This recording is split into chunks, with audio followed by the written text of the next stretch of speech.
Okay, I think we'll start now. So, hello everyone, and thank you so much for joining the webinar. I am Leo Avantika Ramrikhani, proud president of Leo Club of Chembur, and today we're going to be talking about environmental based topic. And for that, we have a speaker, Durvi Dalal. Thank you so much, Purvi Dalal. Sorry, my bad. Thank you so much, Purvi, for helping us and introducing us to something new.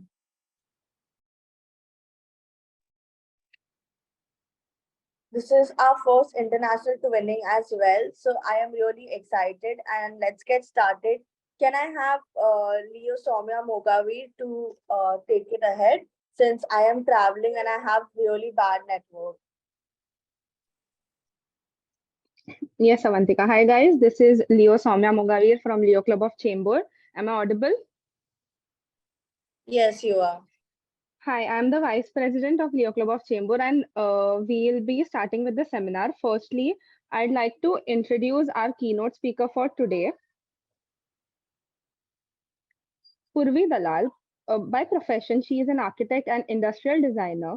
She is the director of Design Bar Studio Private Limited and associate architect of Thought Projection Architects and interior designer.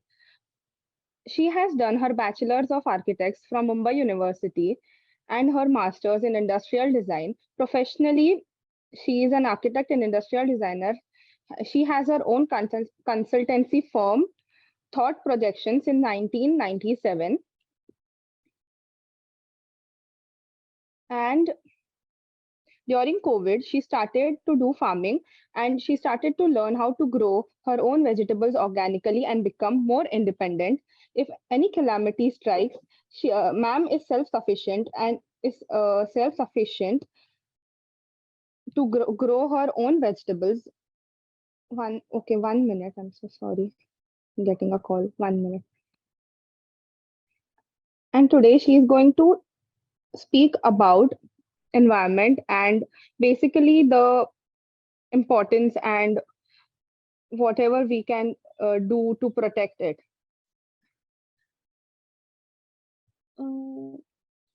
Ma'am, are we audible? Yes. You're audible, you're clear. Yeah, hi. Thank you so much for joining, ma'am. Thank you. Secondly, we would like to ask you if to speak a few words, ma'am. Sure. So can you, I want to also share the screen. So if you can make me a co-host, then I can share the screen or allow me to share the screen. Pravas is the host. So if Pravas can make you the co-host.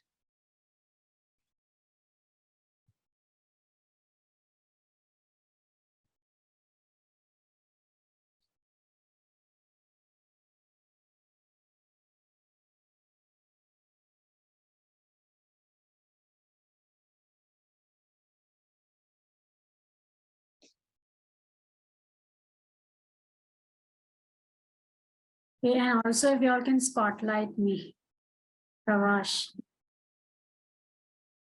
Thank you. All right. So thank you very much, Soumya.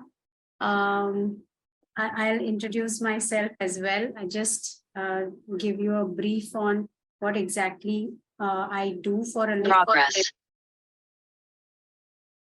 So I am an architect by profession. I started practicing as an architect and an interior designer. And then after a few years of practice, I realized that I must have the European education experience. And so I went off to Europe to do my industrial design master's. And then when I came back, I started, I was getting back into work, trying to understand how to begin. Somewhere there should be a beginning, because somewhere that understanding is there that, the environment is deteriorating. And so through my presentation, I just want to describe my story and what transpired after I came back and then a few years of COVID. So I will just share my presentation and take this story ahead. Thank you, Soumya, for giving me this opportunity. Avantika too, thank you for giving me this opportunity. So let's start with the presentation. I'll just share the screen.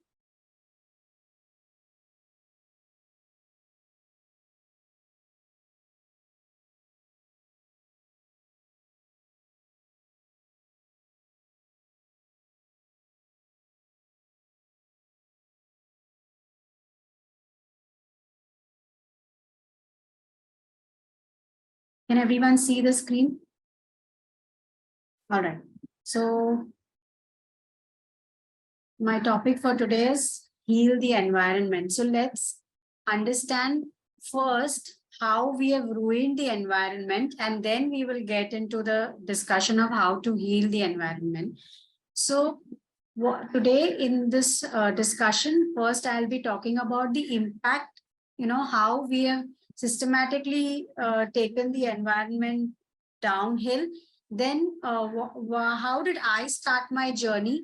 And the last point we'll be discussing is how all of y'all can start small, but move definitely towards changing what the current scenario is.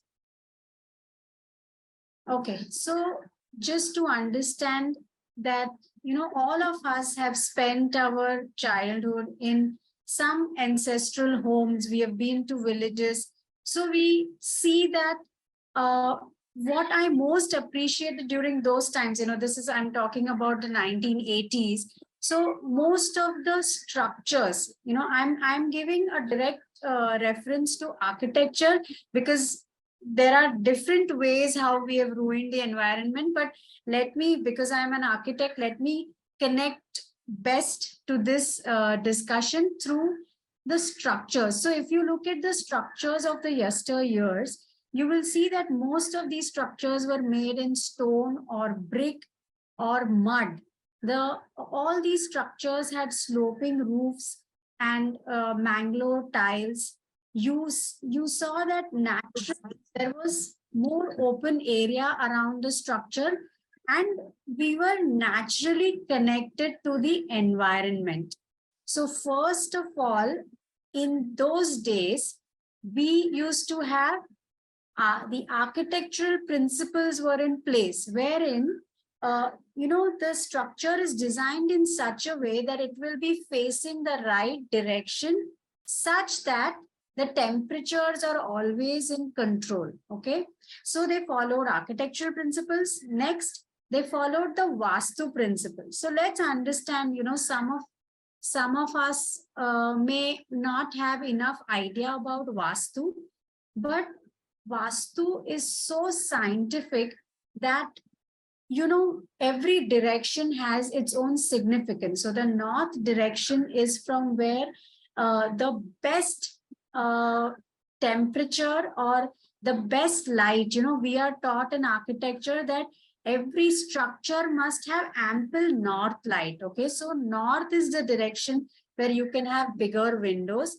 South is the direction where you are getting harsh sunlight. So in a structure, always you will see that the south side of the facade will have very small windows, or it will be a dead facade. That means it has no windows at all. Then the east and the west are all right, because the west also, to control temperatures, the windows will not be very, very big in the west direction, because the evening sunlight could be harsh. Now, if you understand the importance of Vastu, the north direction is the direction from where prosperity comes. Okay, it is the direction of Lord Kuber. So you will always have larger windows, because everyone wants to enjoy prosperity. The south side is the harsher light, harsher sunlight, and therefore it is also the direction for higher spiritual realization. So initially, till you don't know about the south direction, most times in a structure, the south walls will be dead walls or smaller windows. Then the east direction, east is the direction of pure knowledge, wisdom. So east when we are facing, when we have our temples, you are facing the east. So when you pray to the Lord, you are getting the wisdom, the knowledge, the insights. And lastly, west. West is mostly directly connected to fame. So our structures were very well placed. Now the northeast direction is from where the most auspicious energies enter your house. And therefore, whenever you design a structure, your northeast area will be open, will have no furniture. So it is the area from where the higher energy, the auspicious energy enters your home. Then comes the southeast. Now, southeast is called as the Agni. That corner is called Agni. So you will see that in the traditional home, most times the kitchen will be in the southeast because Agni, right? So when you're cooking in the southeast direction, you will make the most auspicious meal and it will become easy to digest. Then comes the southwest direction. This is also the direction from where the winds will flow. And southwest is directly connected to earth element. So always you will see in a traditional home, the master bedroom, or what is the most powerful in the house is the master of the house, right? The one who has spent money, has constructed this house. So that person.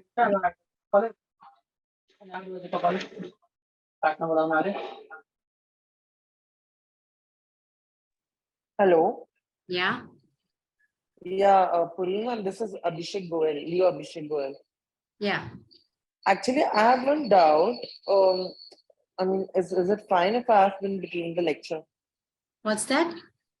I have a doubt. Is it fine if I ask in between the lecture? There is a? I have a doubt. Yes, Is it ask fine me. if I ask in between the lecture? Yeah, sure. Ask, go ahead. I was asking in today's environment session, what is why like it is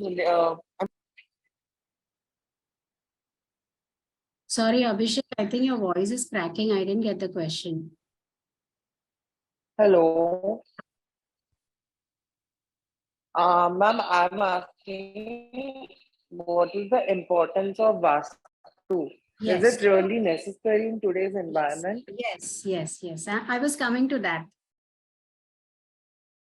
So, what happens is we are using natural energies that are available in the environment for maintaining the environment outside as well as inside a house.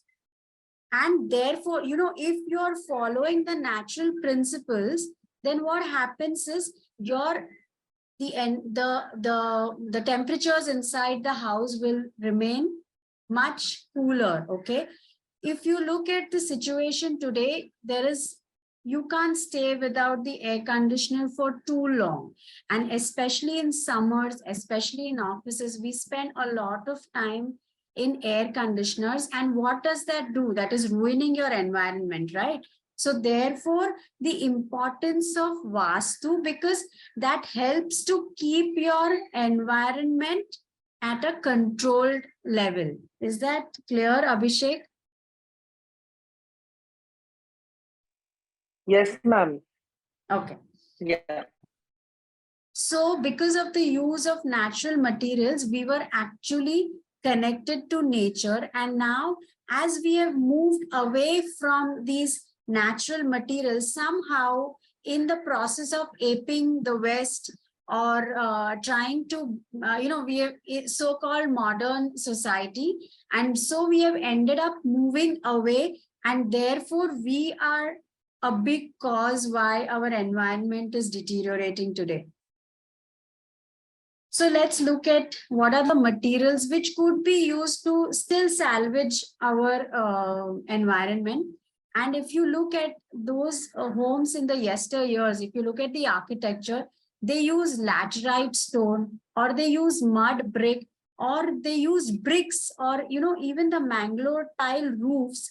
So these naturally sloping roofs allow the water to drain. There was less leakages in those days. So we were actually more advanced, and we were using the materials that are available in the vicinity. So somehow we have moved away from that. Now we use concrete everywhere. So I will come to that. But as an architect, if I want to get my environment back to what it used to be in the 80s, in the 70s, in the 80s, then I have to, stick to these architectural principles. So I have to retain the terrain, I have to retain the trees on site, and this is what will help me to keep the control over the environment. So if you look at, see, there are different ways in which I can explain to you. Because I am an architect, I am using the medium of architecture to describe how we have moved away. So if you look at the homes of the yesteryears, you will see that the houses will have a natural light and ventilation in the center of the house, where you can have your Tulsi Vrindavan, or you can have a lot of plants. You will have your windows, but everything, you will have wooden louvers for the windows. So everything that was used was to remain connected to nature. Now, the principal reason why temperatures are high, everything that we are using is synthetic, it's not natural. And so the deterioration is almost complete now. So in the, concretization is a very important phase of, getting the environment to go downhill. In the process of aping the West, we got concrete, our roads started concretizing. If you look at their architecture, their temperatures are really low, and so concrete suits their temperatures. But we have adapted this technology. Of course, in the modern scenario, we don't have any option but to go for concrete homes, because urban spaces are very, there is a crunch, and therefore we have to go vertically up. So concrete becomes a natural material, natural choice of material. But alongside, we have started concretizing roads. We use a lot of glass facades. We use aluminum facades. Now, in the Western weather, the glass is used because they want to, invite maximum sunlight. But in our temperatures, where already everything is so hot, using glass facades, using aluminum facades is actually increasing the temperatures. So, we are using metal roofs, even though I admit that metal roofs are very easy to maintain and they will last much longer. But end of the day, the temperatures are going up. If you notice, this time, this year, even February was hot. March was like the hottest month. April was unbearable. So we are slowly inching towards unbearable temperatures, unbearable. We have ruined the environment to such an extent that now going back is, it seems arduous. Are there any questions so far? Abhishek, any more questions? No, ma'am. I don't have any questions regarding all this. All right. So let's. I have a question. Yes. Yeah. So recently we have seen the construction of multiple riverfronts throughout India. For example, we can take into consideration the Sabarmati riverfront in Ahmedabad, or even the new coastal project that's going to happen in Mumbai. So what do you think, what is the effect of this concretization of the riverfronts and seabeds, and how does it contribute to climate change? So I feel that, admit that we need development at all costs, because we have to, the way things are moving, we need infrastructure, we need development, but I feel that somewhere maybe we need to be more sensitive to nature. Maybe we appoint someone who's are giving us permissions that this can be done and this absolutely cannot be done. Somewhere I think that discussion between an environmentalist and the government, somewhere I think there is a lack, and if that happens, I think it will be really amazing, because if you look at so many things within the city, it really bothers you, because there is a government doing things, but there is no connection with architects, landscape architects, environmentalists. So maybe we need to get like a committee formed, and if that happens, I think we'll go places. Thank you. All right. So if you look at India's carbon dioxide emissions, okay, CO2 emissions, you just look at the map, what we were in the 1970s, in the 1980s, 1990 till 2000, somewhere, we used a lot of brick in our constructions, because at that point, we didn't have so many skyscrapers, and therefore, the usage of brick is considered very healthy. Therefore, we didn't have that many carbon emissions. Our footprint was much lower because we used to have, these were considered as green buildings. Okay. Then as we move towards modernization, if you look at, between 2010 to 2020, we have really, left behind those 1970s, 1980s. We've really shot up. But now with G20, again, as India is presiding the G20, we are again going back. We are changing a lot of things. And now maybe, hopefully there will be changes. There will be more discussion between environmentalists and the government, I'm hoping. So in those days, in the 70s and the 80s, what we had was, we had tarred roads, we had brick buildings, we had sloping roofs, the roof tiles were made of clay, we had more open spaces, and therefore the emissions were much in control.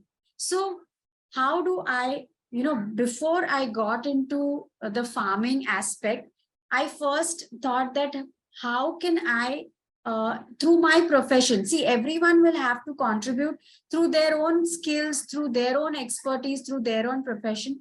So during, while we are designing our structures, we stick to brick construction, we stick to stone construction, we use stone for our flooring, more open spaces, more grounding, more connection to the earth, more water bodies. So this helped me to, sort of come back to the roots again. So this was my first step moving towards nature.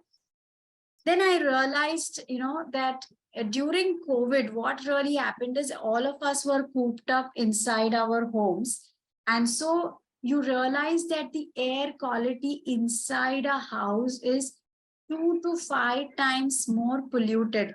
I could not believe it, but as I started studying, I realized that we spend 90% of our time indoors in our homes, offices, schools, hospitals, wherever, or even in the car, and we don't realize the kind of pollutions that we have in these indoor structures. Okay. Now, the study says that our daily intake of oxygen is actually 10,000 liters of air, of which we are taking only 420 liters of oxygen, pure air. So there are various factors, today, if you look at, there are dust mites, there is a lot of chemical pollution, there is pollen, there is pesticides, carbon monoxide. Also, we are using a lot of chemicals, not only in our food, in growing the vegetables, in making the vegetables look healthier. we are we are subjected to a lot of chemicals, and that is where we need to, so during COVID, I really realized that we are so dependent on other people, and that's where my journey towards making my own food started. So one more slide, I will just tell you about the pollutants that we have today. Water is polluted because we are releasing a lot of chemicals in the water. I think to a large extent, a lot of factory pollutants that go into the water are unchecked. The sludge or the sewage water, which enters into the sea, actually it is supposed to go 15 kilometers inside the sea, but looking at Mumbai, I think that's unlikely. Then there is contamination through the air, through the water, through earth, because we are using a lot of chemicals in growing our food.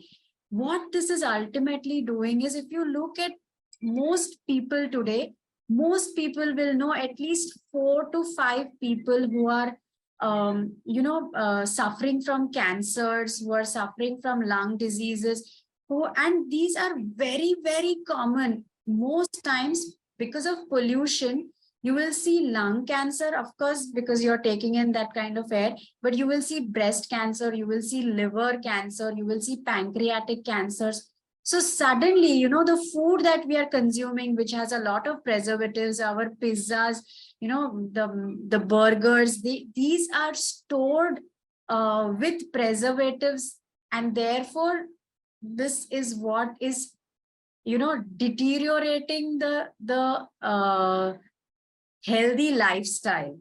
Okay, so that's where I started thinking that something must be done. And so during COVID, I have my furniture studio, and it has a huge plot of land. So during COVID, my landlord was saying that we need to start something, we need to do something about this. You can't go on standing in queues for your vegetables. And therefore the idea arose that, okay, organic farming is what we need to come up with. Then also the thought that, we have always been taking from Mother Earth. We have only using Mother Earth. How can we go give back to the nature, give back to Mother Earth? Then how do we reach to more and more city dwellers? Because, you need to start growing in a small way, but each one, you may not have the luxury that I had, because, as I started making the plans, with grace, with master's grace, the land was opened up and we could start farming in that place. But everyone may not be so lucky. So I would say that start in a small way. So the idea was to reach more and more people. Then along with vegetable farming, because, a lot of vegetable is also perishable in nature. And then I realized that it is not that easy. What a farmer does really is, salute to them, because the first time that we grew vegetables, we realized that within a day, the produce can, it's not good enough for use anymore. And also how to make this into a sustainable venture, because if I'm not able to generate money out of this, then I'm only pumping money into this venture, then slowly I will at one point give it up. So far, are there any questions? If not, I will move on. No, ma'am, there's no any question. Okay, so I will just go to the photo and come back to this slide. All right. So this is how I started. As I said, really, when the universe, when you make up your mind, the universe literally conspires and makes everything available for you. Only there should be that intensity. If there is an intensity, then, almost about 6,000 square feet of land became available. And, we got a JCB, we made it into small plots of farming areas where we had decided we'll be planting different vegetables. Okay, so then if you look at, because our idea was to grow only organically, you look at this amaranth, it's the color red is so deep that you will not see this deep color in the vegetables that are grown inorganically. So even the palak, bosai, this is like a different version of cucumber. So these kind of vegetables we started growing and we were really getting a lot of success. Then we made a WhatsApp group, and then when the vegetables would be plucked and ready to disperse, so I would just put a message in that group, and then slowly we started delivering to a lot of people. So then I think the dudhis it's our most popular vegetable. Even the palak, if you look at the leaf size, when you're growing something organically, if you look at the leaf size, it is really much bigger. The color is much different. The texture is different. And a lot of people reported to me that, they would keep this leafy vegetable for about 10 days in the refrigerator and the color has not changed. The taste has not changed. The texture is as it is. In fact, one friend of mine told me that she had bought the leafy vegetable. She had to rush to some trip and she was not there for 30 days. And after 30 days, this vegetable was still fresh. So can you imagine the freshness, or natural, what nature is willing to give us, and why we go away from nature. Then we started growing bananas. We got a huge produce of bananas, then radishes. This is Rajgira. I don't know if you've heard of Rajgira. We generally have them as laddus. So we started using different seeds. We started planting them. We were getting good success in all the vegetables that we were growing. But now also came a point that during rainy season, the leafy vegetables, most times there are a lot of insects. They say that during the rainy season, the leafy vegetables are eaten away by insects, and therefore we had to digress and think of some other produce, because we need to maintain we need to give the salaries to the gardeners. We need to have that kind of sustainability, and therefore we now ventured from vegetables to medicinal plants. Okay, alongside the vegetables, we were planting bindis, we were planting gawar. So all this was going on, but alongside we also took up medicinal plants. Now, the big challenge, was how to take these medicinal plants to people. So we made different videos. I had made a video. If you look at this plant here, it's called citronella, and this plant can drive away mosquitoes. And when I made a small video, about 2 minutes video on this plant, this has gone so viral that I got a call from the US that, we also are having mosquito menace. So a lot of societies in Thane have bought hundreds of these plants. So this was like a big, biggest selling product in our medicinal plants. Then this is Shatavari plant. This is aloe vera. This is so different kinds of medicinal plants which will help the health of your lungs, the health of your hair, the health of your immunity, strength. So we had like a variety of about 30-40 plants which we started growing here. Yes, Soumya.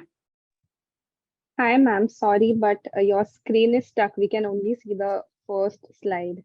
Oh, really? Impact on enclosed spaces. Eh, So nobody said anything so far?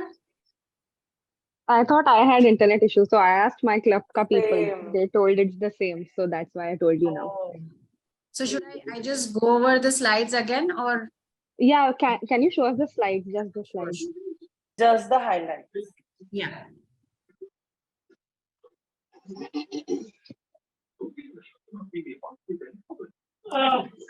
One second, I'll just put on my charger.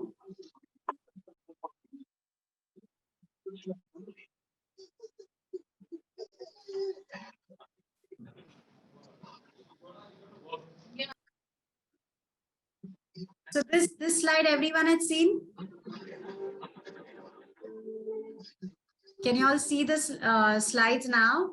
Yeah, we can see it. So as I was talking about the natural materials that you can use for constructions to go back to the environment, then these are different types of architectures, open in the center.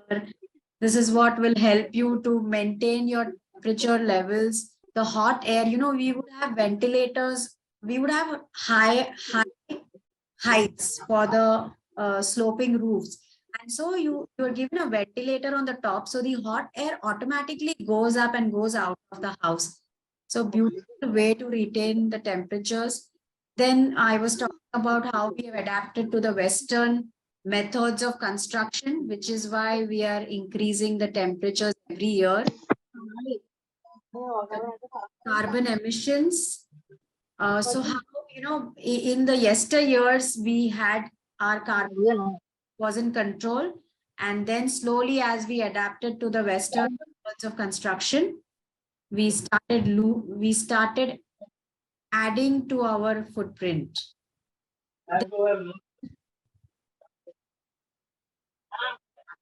Somebody needs to be muted.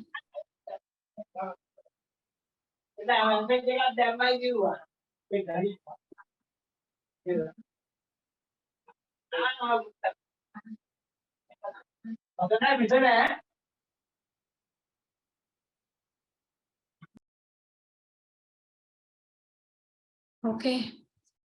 So then I was talking about, my journey as an architect. How can I improve?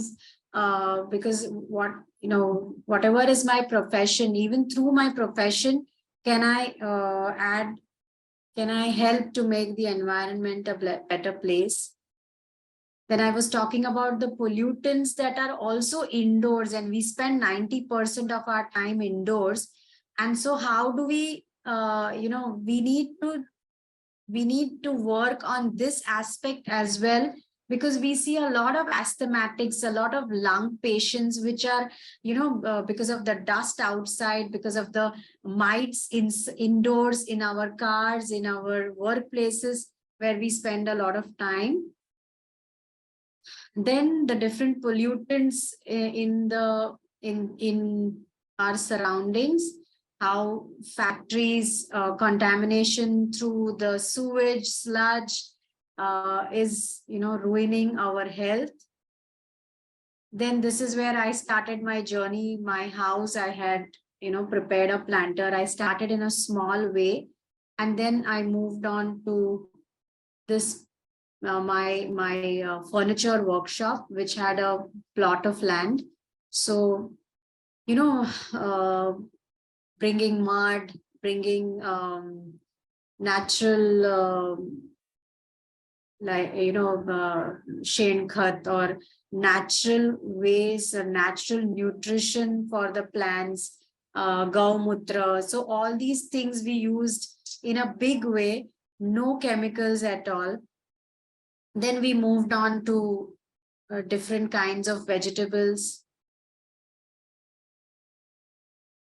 And then during the break in the vegetables, I had to switch over to medicinal plants.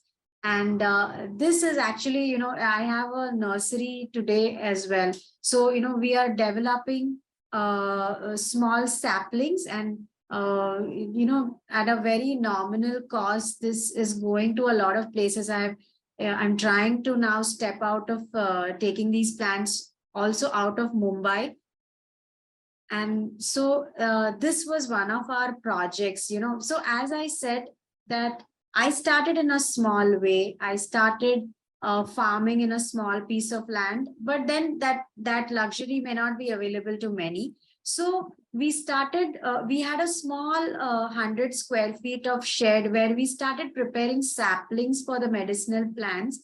And if you look at this, this venture was doing so well that the Sarpanch, this lady is the Sarpanch of Khoshte village. And she and her sister, they visited the farm, and then they started this project of medicinal plants and growing vegetables in Khoshte village, and how to make this into a sustainable venture, how to make money out of these, because there will be a lot of people who will pass the village while traveling to I think Igatpuri, Nashik, Devlali. So they wanted that if we can cater to these people who are traveling, they can buy small saplings, they can come here, have a quick meal, and everything is purely organic. So they were using, so, this team came together, and this was sort of our first success story that, they've started working along this model, which is right here in the middle of the city, growing vegetables, leafy vegetables, small vegetables, and then medicinal plants. So I end my discussion here. I can take questions now.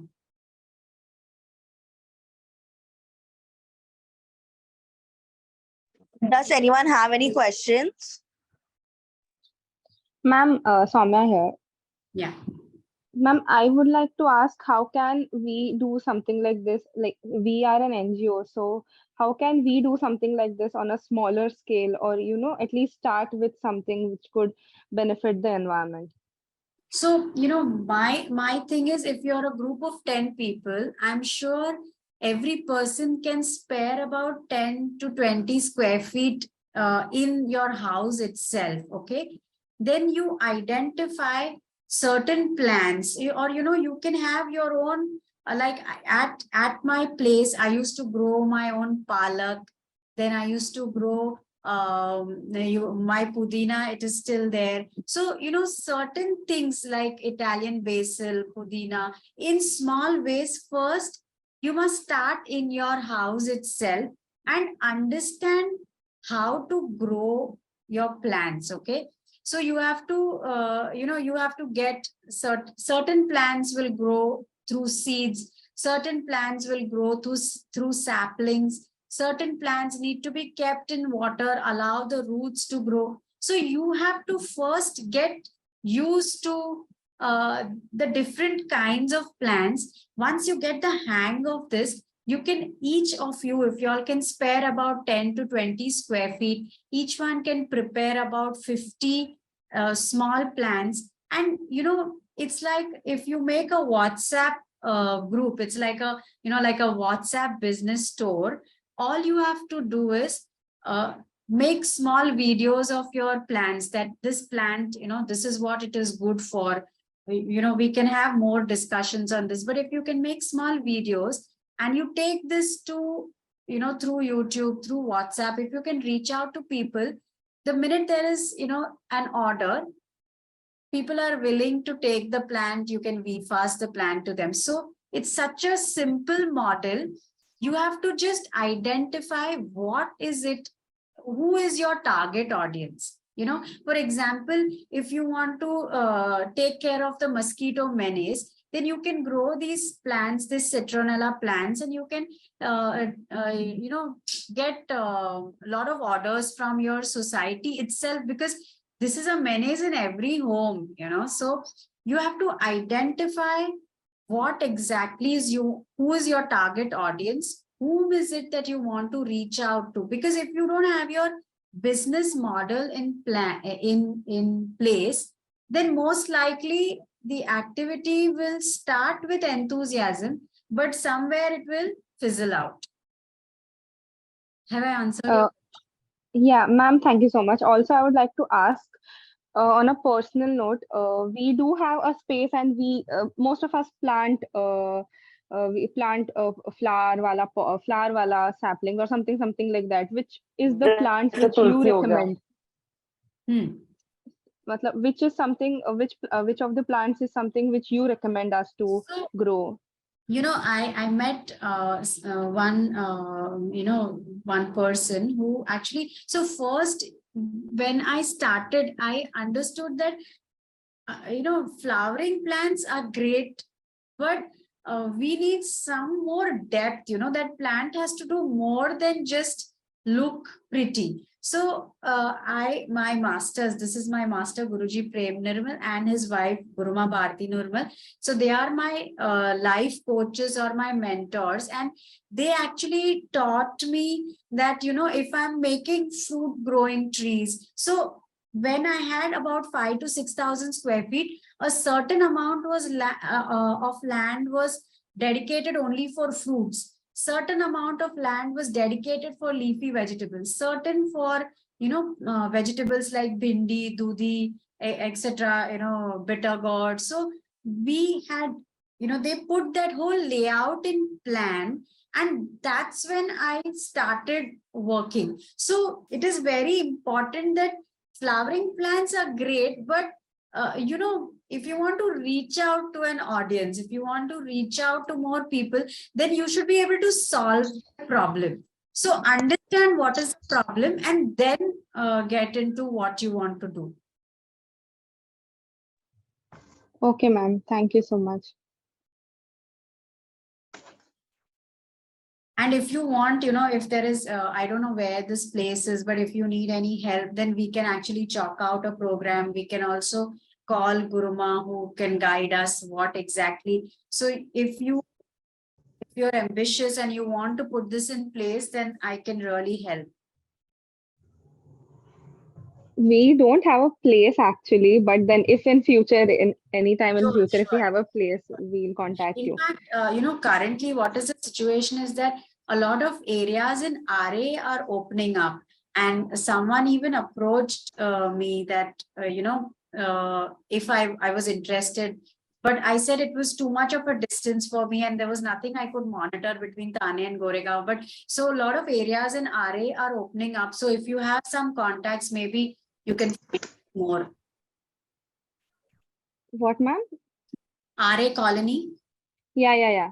So a lot of areas in RA is opening up, a lot of environmentalists are, I don't know what exactly has started, but there's like a movement. They've reclaimed the RA nursery. They are growing a lot of plants over there. So they had invited me to come and, if I wanted to have my nursery there, I declined. But, if you have some contacts, you could approach them and then this could become a project. Okay, ma'am. Sure. Thank you so much. If anyone else has any questions, please ask. Otherwise, we'll wrap it up here. I want to find out if this was relevant. Yeah, actually, it was because the woods and the bricks and the stuff you told us that were used prior, it are still used somewhere because my Yes. hometown, my place is still built like that. The front is where the tulsi ka thing is and everything like that. The slanting use of the, yeah, and also we use leaves of the big coconut tree ka Yes. thing. So we use that to build our house and Correct. stuff like that. So people still use it, but in not here, but then somewhere in villages and But stuff. even in villages, what is happening is now, they're moving away from this. They're also getting into concretization of. Yeah, concrete is there. So like at my place, one big concrete wala thing is there, and then one small, but the using all the natural things. So people are actually modernizing, but which is not nice. But then True. But so it is a reality, and we need to now, move towards where we started. We have to start moving back. correct. Okay, ma'am. Okay, if no one else has any questions, we'll wrap it up. Abhishek, if you are in a good network area, can you give us the vote of thanks? Yes. So lastly, I would like to thank Mrs. Purvi Dalal and Leo Club of Sri Lanka and Colombo Green and Leo Club of Nepal for having a successful training event. And thank you so much, all the general members, all the members, and Tanvi Jayakar, MDC of Environment,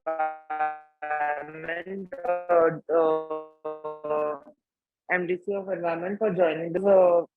It was pleasurable for having you in this meeting. Hello, am I audible? Yes. Yeah. Before everyone leaves the meeting, can everyone switch on their camera so we can take a picture?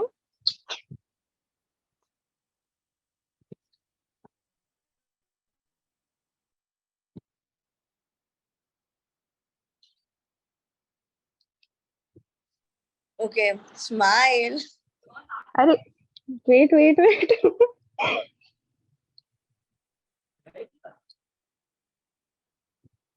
Okay, ready?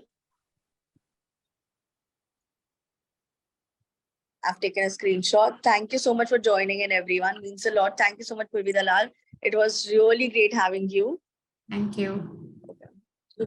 The host, you can end the meeting. Thank you.